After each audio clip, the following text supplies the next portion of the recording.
शरद भाई, एक चीज जरा मैं इसलिए कहूं कि जो सोशल मीडिया का मामला है, ये ये वही दुधारी, ये चाकू है।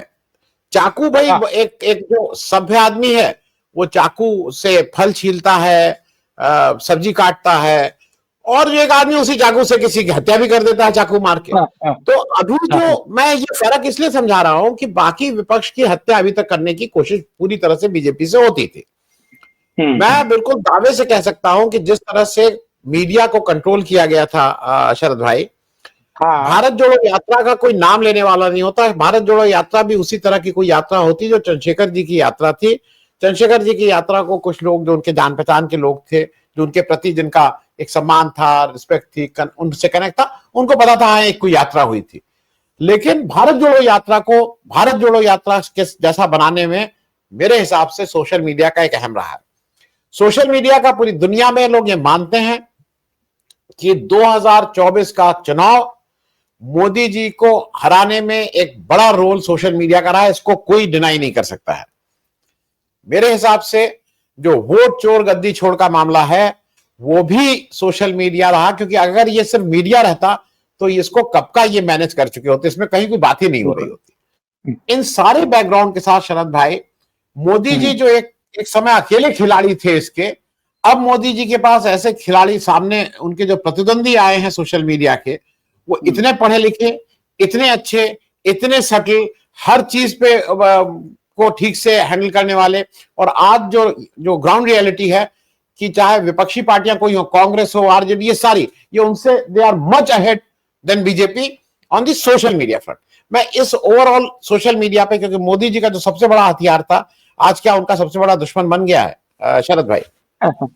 देखिए, अभी आपने जो कहा ना कि उन्होंने इन सब ने बंद कर दिया कि इनको मत, ये मत देख, आप नहीं देख सकते। वो गांधी जी ने कहा था ना, तो गांधी जी के 3 बंदर, बुरा मत सुनो, बुरा मत देखो, बुरा मत कहो। तो ये खुद बुरे काम कर रहे हैं और ये चाहते नहीं है कि कोई उनको देखे, क्योंकि जो हमाम में हालत है वो तो आप जानते ही क्या है। और झूठ बोलना, चालसाजी करना, लोगों को इतना फॉल्स फसाड क्रिएट करना, ये इनकी एक्सपर्टीज रही है। इसमें जहां तक सोशल मीडिया का इन्होंने इतना इस्तेमाल कर लिया और ये सोचते थे कि ये कमांड कर रहे हैं। मीडिया को तो उन्होंने कर लिया अपनी तरफ, जिस तरह खरीद लिया। मैं तो दोष इनसे ज्यादा मीडिया वालों को देता हूं, जो बिकने को राजी हो जाते हैं। जो ये तो खरीदने का काम ही है इनका। इनके पास तो दोनों जो है। अभी आप देखिए, एक और बुरा काम था, उसको सुप्रीम कोर्ट ने उस पर रोक लगा दी, बंतारा। सुप्रीम कोर्ट ने ये तक कह दिया कि वो जो रिपोर्ट है वो भी पब्लिक डोमेन में नहीं जाएगी, उसकी एक कॉपी सिर्फ रिलायंस के पास रहेगी। अब आप, मतलब, इसकी लिमिट है। वो जो कहा, ये जो राहुल गांधी ने और ऑपोजिशन ने आरोप लगाया कि 2 व्यक्ति हैं जिनके लिए मोदी जी इनकी सेवा में लगे रहते हैं, एक अडानी, एक अंबानी। और बीच में ये बड़ी गलतफहमी हो गई थी कुछ से सर्कल्स में कि अब इनसे रिलेशंस कुछ खराब हो गए हैं दोनों के आपस में। इस वजह से मोदी जी का भी जो है कि वो नहीं है, मेहरबानी उनके ऊपर नहीं है अंबानी के ऊपर। लेकिन देखिए क्या सुप्रीम कोर्ट ने क्या फैसला दिया है। You cannot take a look at that report, जो पब्लिक पब्लिक के जानकारी में होनी चाहिए। इतना बड़ा आपने उसमें, और ये सीधे सीधे बस इतना कह दिया कि भाई वाइल्ड लाइफ एक्ट का कोई वो नहीं, वाइल्ड लाइफ प्रोटेक्शन एक्ट 1972 का कोई वायलेशन नहीं है, और बहुत अच्छे तरीके से रख रहे हैं। ये हालत है। इसका इसका आप क्या करिए।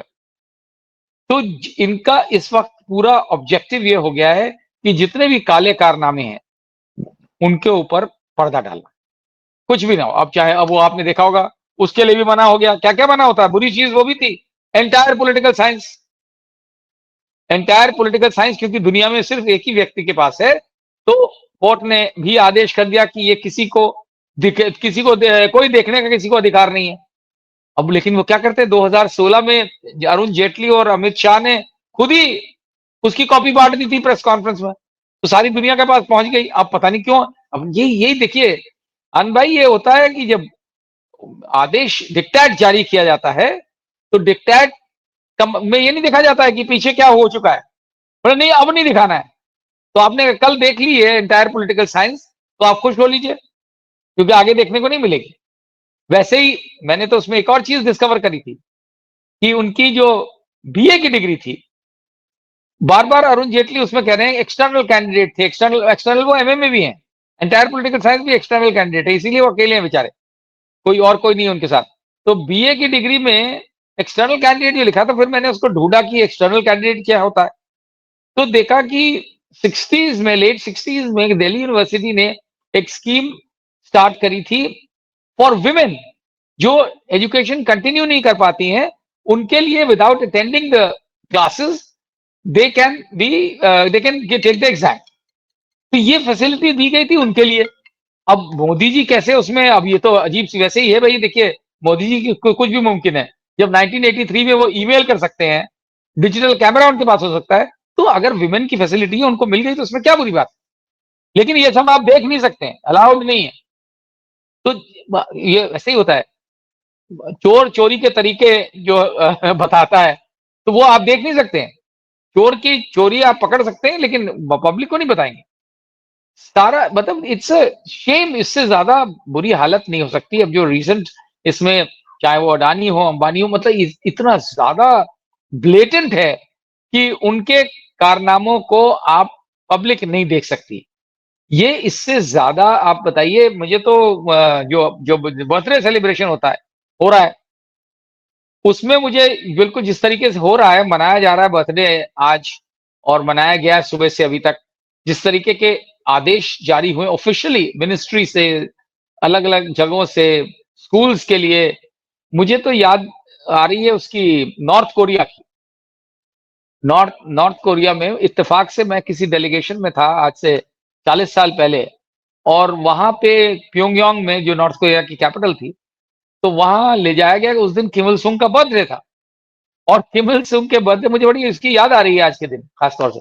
तो उसमें ले जाया गया सबको, सुबह सुबह सब सूट बूट पहन करके तैयार किए गए कि हाँ, किम इल सुंग साहब का जन्मदिन है, तो वहां सब लोग उनको विश करेंगे। तो हमने कहा चलो भाई, इस बहाने मुलाकात होगी। वहां ले गए, उनका जो पैलेस था, पैलेस ही है, पैलेस का भी पैलेस भी छोटा लगे उसके सामने।